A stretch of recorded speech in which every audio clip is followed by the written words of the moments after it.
Hello दोस्तों, स्वागत है आप सबका हमारे YouTube channel SST study point पर। दोस्तों आज की वीडियो में 12th क्लास हिस्ट्री बुक का जो हमारा फर्स्ट चैप्टर है हड़प्पा सिविलाइजेशन, हड़प्पा सभ्यता। चैप्टर का नाम है ईंटें, मनके और अस्थियां, जो कि हड़प्पा सभ्यता से संबंधित है। और इस चैप्टर में एक मोस्ट इंपॉर्टेंट क्वेश्चन बनता है 8 नंबर में, जो मिड टर्म एग्जाम और बोर्ड एग्जाम में काफ़ी ज़्यादा पूछे जाते हैं। और वो क्वेश्चन बनता है मोहनजोदड़ो शहर पर, जो कि हड़प्पा सभ्यता का एक प्रमुख शहर था। ठीक है ना। तो क्वेश्चन पूछा जाता है कि मोहनजोदड़ो की 8 प्रमुख विशेषताओं का वर्णन करें, या फिर ये क्वेश्चन पूछा जाता है कि मोहनजोदड़ो के वास्तुकला संबंधी लक्षण किस प्रकार नियोजन की ओर संकेत करते हैं। ठीक है दोस्तों, वास्तुकला को जो है आर्किटेक्चर भी बोलते हैं। और इस वास्तुकला यानी आर्किटेक्चर में जो है इमारतों का निर्माण, घरों का निर्माण, नगरों का, गलियों का, सड़कों का, स्नानघर, अन्नागार, पुल, उद्योग, इन सब का निर्माण आ जाता है। तो मोहनजोदड़ो शहर में जो है वास्तुकला संबंधी यानी इमारतें हो या गलियां, सड़कों का निर्माण किया गया था, वो जो है एक मतलब प्लानिंग की ओर संकेत करते हैं। ठीक है। तो इन्हीं सब की जो है एक मतलब नगर नियोजन के बारे में जो है मोहनजोदड़ो की जो वास्तुकला थी उसकी विशेषता बतानी है। तो 8 पॉइंट हेडिंग के साथ लिखने पड़ेंगे, तब जाके आपको 8 नंबर मिलेंगे। ठीक है दोस्तों।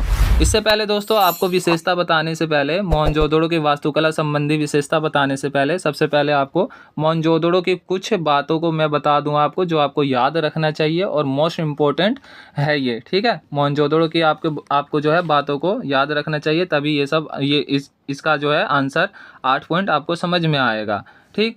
तो मोहनजोदड़ो का जो पहला पॉइंट है वो आपको याद रखना चाहिए। मोहनजोदड़ो कहाँ पर स्थित है? सिंधु नदी के पास स्थित है। ठीक है। यानी पाकिस्तान में स्थित है मोहनजोदड़ो। ठीक है। और ये हड़प्पा सभ्यता को जो है सिंधु घाटी सभ्यता भी कहा जाता था। तो सिंधु घाटी सभ्यता का प्रमुख शहर था ये मोहनजोदड़ो। ठीक है दोस्तों। मोहनजोदड़ो का जो है शाब्दिक अर्थ है, मोहनजोदड़ो शब्द का अर्थ क्या है? मुर्दों का टीला।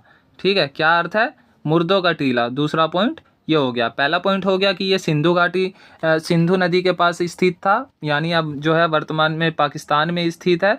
ठीक है। कौन से नदी के पास स्थित था आपको याद रखना है। और दूसरा याद रखना है कि इसका शाब्दिक अर्थ है मुर्दों का टीला। ठीक है।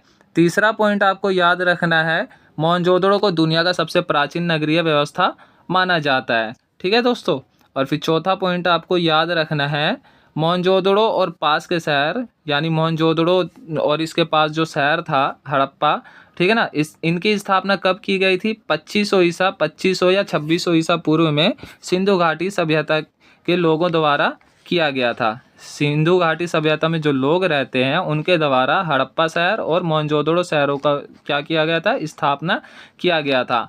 ठीक है। आज के लगभग 45 या 4600 साल पहले हड़प्पा सभ्यता की स्थापना की गई थी, यानी मोहनजोदड़ो शहरों की स्थापना की गई थी 45 या 4600 साल, ठीक है, पहले 4500 या 4600 साल पहले लगभग इसकी स्थापना की गई थी। तो ये सब पॉइंट जो है आपको याद रखना चाहिए। ओके। इसके बाद देखिए आपको जो है 5वां पॉइंट इसका याद रखना चाहिए कि इसकी खोज जो है कब की गई थी? मोहनजोदड़ो की खोज जो है 1922 में। ठीक है। 1922 में किनके द्वारा किया गया था? भारतीय पुरातत्व सर्वेक्षण के जो अधिकारी थे राखाल दास बनर्जी। ठीक है। राखाल दास बनर्जी द्वारा 1922 में मोहनजोदड़ो शहर की क्या की गई थी? खोज की गई थी। ठीक है। जब इसकी खुदाई हुई थी, इसकी खुदाई की शुरुआत कब हुई थी? 1920 में हुई थी। 1920 से लेकर 1964-65 तक इसकी क्या रही थी? खुदाई होती रही थी। ठीक है। लेकिन अब तक जो है पूरी तरीके से इसकी खुदाई नहीं हो पाई है, पूरी तरीके से जो है सर्च नहीं कर पाए। केवल छोटे से हिस्से को ही, हड़प्पा सभ्यता के केवल छोटे से हिस्से को ही इतने सालों में, 40-45 सालों में क्या कर सके हैं? सर्वेक्षण कर सके हैं, खुदाई कर सके हैं। अभी भी जो है पूरी तरीके से जो है इस पर जो है सर्च नहीं हो पाया है। ठीक है। तो ये सब बातें जो है आपको याद रखना चाहिए। हड़प्पा सभ्यता यानी मोहनजोदड़ो शहर से संबंधित इन सब बातों को आपको याद रखना चाहिए। जैसे कि यह किस नदी के पास स्थित है? सिंधु नदी के पास स्थित है। और ये वर्तमान में कहाँ, किस देश में है? पाकिस्तान देश में स्थित है। ठीक है ना। लोकेशन दिखलाने के लिए आ सकता है मोहनजोदड़ो की, तो पाकिस्तान में स्थित है ये। और इसका काल जो है कब से कब तक रहा है? तो 2600 ईसा पूर्व से 2600 ईसा पूर्व से कब कब तक रहा है, 1900 ईस्वी तक रहा है। ठीक है, 1900 ईस्वी तक रहा है, यानी 4500-4600 साल पहले जो है इसकी स्थापना हुई थी। आज से 4500-4600 साल हो गए। ठीक है दोस्तों, और इसको जो है वर्तमान में कब खोजा गया, 1922 में रखाल दास बनर्जी द्वारा खोजा गया। तो इन सब बातों को आपको जो है याद रखना चाहिए। ओके दोस्तों, अब देखिए दोस्तों, मोहनजोदड़ो की जो है प्रमुख विशेषता देखते हैं हम। ठीक, तो इस क्वेश्चन का आंसर देखिए क्या है। क्वेश्चन जो पूछा गया था, मोहनजोदड़ो के वास्तुकला संबंधी लक्षण किस प्रकार नियोजन की ओर संकेत करते हैं। तो उत्तर देखिए, मोहनजोदड़ो की कुछ विशेषताओं का वर्णन निम्नलिखित है। विशेषताएं बतानी है, 8 नंबर में बतानी है, तो 8 हेडिंग के साथ बताने पड़ेंगे। सबसे पहला पॉइंट देखिए, नियोजित शहरी केंद्र। यहाँ का शहर जो था, ये जो मोहनजोदड़ो जो शहर था, ये क्या था, एक मतलब नियोजित शहरी केंद्र था। नियोजन के अनुसार यहाँ पर जो है शहरों का निर्माण किया गया था। मोहनजोदड़ो सबसे प्रसिद्ध पूरा स्थल है, यह एक नियोजित शहरी केंद्र था। ठीक है, यहाँ पर जो है सब कुछ योजना के अनुसार बनाया गया था, चाहे इमारतें हों या नालियाँ या सड़कें हों। ठीक है, शहर 2 भागों में विभाजित था। याद रखना है आपको, मोहनजोदड़ो शहर कितने भागों में विभाजित था, 2 भागों में विभाजित था। एक छोटा लेकिन ऊंचाई पर बनाया गया था, और दूसरा कहीं बड़ा भाग लेकिन नीचे बनाया गया था। ठीक है, इन्हें क्रमशः दुर्ग, जो ऊंचे स्थान पर स्थित था उसे क्या कहा जाता था, जो छोटा आकार में छोटा था और ऊंचाई पर स्थित था उसे दुर्ग कहा जाता था, और नीचे वाले शहर को निचला शहर कहा जाता था। ठीक है, याद रखना आपको, 2 भागों में शहरों का निर्माण किया गया था, 2 भागों में बांटा गया था, दुर्ग और निचला शहर। ठीक है, दुर्ग जो था ऊंचाई पर स्थित था और निचला शहर नीचे था। ठीक है, दुर्ग और निचला शहर को अलग अलग दीवारों से घेरा गया था। दोनों को जो है घेराबंदी किया गया था, दोनों शहरों को अलग दिखलाने के लिए, दोनों को जो है अलग करने के लिए क्या किया गया था, बाउंड्री लगाया गया था। क्या किया गया था, मतलब दीवारों से घेरा गया था। ठीक है, कई भवनों को ऊंचे चबूतरे पर बनाया गया था, जो कि क्या करते थे, नींव का कार्य करते थे। ठीक है, यहाँ पर भी क्या किया जाता है, चबूतरे पर ही बनाया जाता है आज के टाइम पर भी। और इन्हीं प्राचीन जो मतलब मोहनजोदड़ो या हड़प्पा में जो नगरों का विकास हुआ या घर बनाए गए थे, उन्हीं को देखा देखी जो है यहाँ पर भी भवनों का आज के टाइम पे भी, वर्तमान समय में भी इसी प्रकार से भवनों का निर्माण करते हैं। ठीक है, पहले चबूतरा बनाया जाता है जो नींव का कार्य करते हैं, और उसके बाद जो है ऊपर जो है क्या किया जाता है, कमरे बनाए जाते हैं, भवन बनाए जाते हैं। तो एक चबूतरे के यथा स्थान बनने के बाद शहर का सारा भवन निर्माण कार्य चबूतरे पर एक निश्चित क्षेत्र तक सीमित था। ठीक है दोस्तों, चबूतरों पर जो है क्या किया गया, भवनों का, पूरे शहर में जो भवन बनाए गए थे सबको जो है चबूतरों पर बनाया गया था। ठीक है, जैसे यहाँ पर आज के टाइम पे अपने अपने चबूतरे बनाकर उसके बाद घर का निर्माण करते हैं ना, उसी प्रकार उस टाइम पर भी किया गया था। और प्राचीन समय में जो मोहनजोदड़ो शहर में जो भवनों का निर्माण हुआ था, उन्हीं को देखा देखी आज भी उन तरीकों को हमने अपना रखा है। ठीक है, तो पहला हो गया एक मतलब नियोजित शहरी केंद्र। दूसरी विशेषता हो गया मोहनजोदड़ो की, वो है सड़कें और गलियाँ। शहर में सड़कों और गलियों को लगभग एक ग्रिड पत्ती जो मतलब समकोण पर काटती हैं, जैसे इस प्रकार से। ठीक है, इस प्रकार से बने हुए थे, समकोण पर काटते हैं। ठीक है, आज के टाइम पे भी होता है ना, एक ऐसे गली जा रही है, फिर एक ऐसे जा रही है, ऐसे जा रही है, इस तरीके से गलियां जाती रहती है ना, तो एक ग्रिड पत्ती, इसको बोलते हैं ग्रिड पत्ती, जो समकोण पर काटती है। ठीक, तो शहर में सड़कों और गलियाँ क्या था, लगभग एक ग्रिड पत्ती में बनाया गया था। ये एक दूसरे को समकोण पर काटती थी, और ऐसा प्रतीत होता था कि पहले नालियों के साथ गलियों को बनाया गया था, और फिर उनके अगल बगल आवासों का निर्माण किया गया था। ठीक है ना, नालियों और गलियों को बनाया गया, और फिर उनके अगल बगल में क्या किया गया, आवासों का, यानी रहने के लिए घर का निर्माण किया गया। और आज के टाइम में भी जो है इसी तरीके से निर्माण किया जाता है। तो ये सब जो है एक मतलब नियोजन का, प्लानिंग के अनुसार किया जाता था। तो मतलब योजना के अनुसार ये सब मतलब स्थापत्य कला यानी आर्किटेक्चर का प्रयोग करके योजना के अनुसार जो है इनका निर्माण किया गया था, चाहे वो नालियाँ हो या शहर हो या भवन का निर्माण हो। ठीक है, इसके बाद देखिए मोहनजोदड़ो की जो है तीसरी विशेषता, स्नान घर व सीढ़ियाँ। स्नान घर यानी नहाने की जो जगह थी, और जो सीढ़ियाँ थी बनी हुई, ये इन सब को भी जो है योजना के अनुसार बनाया गया था। प्रत्येक घर में एक स्नान घर होता था। कुछ घरों में छत पर जाने के लिए सीढ़ियों के निर्माण के अवशेष भी प्राप्त हुए हैं। ठीक है, कुछ आवासों में कुएं थे, कुछ जहाँ पर कुछ घरों में क्या थे, जहाँ पर लोग रहते थे वहाँ पर कुएं भी प्राप्त हुए हैं, सीढ़ियाँ भी प्राप्त हुए हैं। ठीक है, कुएं के प्रमाण ऐसे स्थानों पर प्राप्त हुए जहाँ पर बाहर से आया जा सकता है, अतः अनुमान है कि इनका निर्माण राहगीरों के लिए किया जाता होगा। मतलब कुओं का निर्माण एक मतलब सार्वजनिक तौर पर किया गया था, यानी ऐसे जगहों पर किया गया था जहाँ पर राहगीर आकर इकट्ठा होते थे या फिर क्या करते थे, आराम करते थे। ठीक है ना, रेस्ट करते थे, तो वहाँ पर जो है कुएं प्राप्त हुए हैं। ओके, अनुमान लगाया जाता है कि ये मतलब सार्वजनिक कार्यों के लिए यानी राहगीरों के लिए बनाए गए थे। मोहनजोदड़ो में कुओं की कुल संख्या लगभग 700 थी। एक नंबर में काफ़ी ज़्यादा पूछा जाता है कि मोहनजोदड़ो में कुएं की संख्या लगभग कितनी मिली है, तो 700 थी, 700 प्राप्त हुई है। ओके दोस्तों, तो ये भी जो है एक मतलब योजना के अनुसार बनाया गया था कि आज भी देखो ऐसा ही होता है कि मतलब घर होता है, फिर ऊपर चढ़ने के लिए, छत पर जाने के लिए सीढ़ियाँ बनी होती है, और मतलब नहाने के लिए स्नान घर भी बनाया जाता है, या फिर नलका बिठाया जाता है, या कुएं बने होते थे पहले, लेकिन अब क्या है कि मतलब नलका बिठाया जाता है।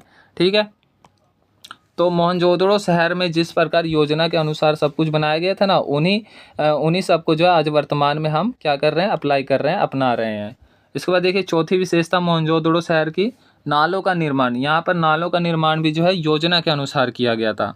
हर एक आवास को नालियों से जोड़ा गया था। हर एक घर को किससे जोड़ा गया था, नालियों से जोड़ा गया था, ताकि गंदा पानी जो है बाहर निकल सके। ठीक, मुख्य नाले गारे में जमाई गई ईंटों से बने थे और इन्हें ऐसी ईंटों से ढका हुआ था जिन्हें सफाई के लिए हटाया जा सकता था।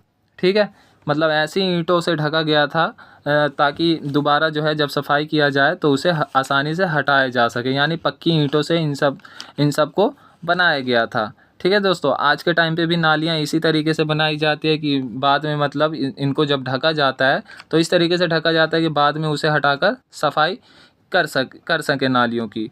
तो उस टाइम भी इसी तरीके से बनाया गया था और पक्की ईंटों से और सीमेंट से बना हुआ था, चूना पत्थर से बना हुआ था। कुछ स्थानों पर ढकने के लिए चूना पत्थर की पट्टिका का प्रयोग किया गया था।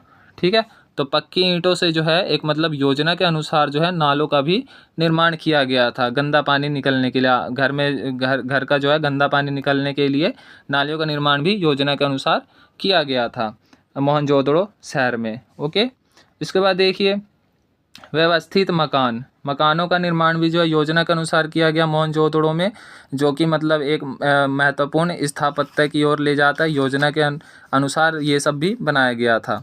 मोहनजोदड़ो के मकान एक निश्चित योजना के अनुसार बनाए गए थे। प्रत्येक मकान में एक स्नानगार, सीढ़ियाँ, आंगन, स्नानगार यानी मतलब नहाने की जगह, या तो कुएं वाली जगह हो या फिर गुसलखाना कह लो।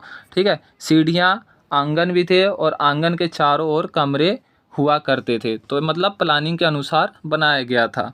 ठीक, आवास को प्रत्येक मकान के बीच 1 फुट का फासला होता था और ऐसा शायद आपसी झगड़ों से बचने के लिए किया गया होगा। मकानों का कोई भी हिस्सा सड़क अथवा गली की ओर निकला हुआ नहीं होता था। ठीक है, सड़क और गली की ओर क्यों नहीं निकला होता था, ताकि यातायात के जो भी साधन थे, बैलगाड़ी हो या कोई भी साधन हो, तांगा हो, ये सब जो है आसानी से आ जा सके, माल जो है आसानी से आ जा सके। ठीक है, गलियों में लोग जो है आसानी से आ जा सके।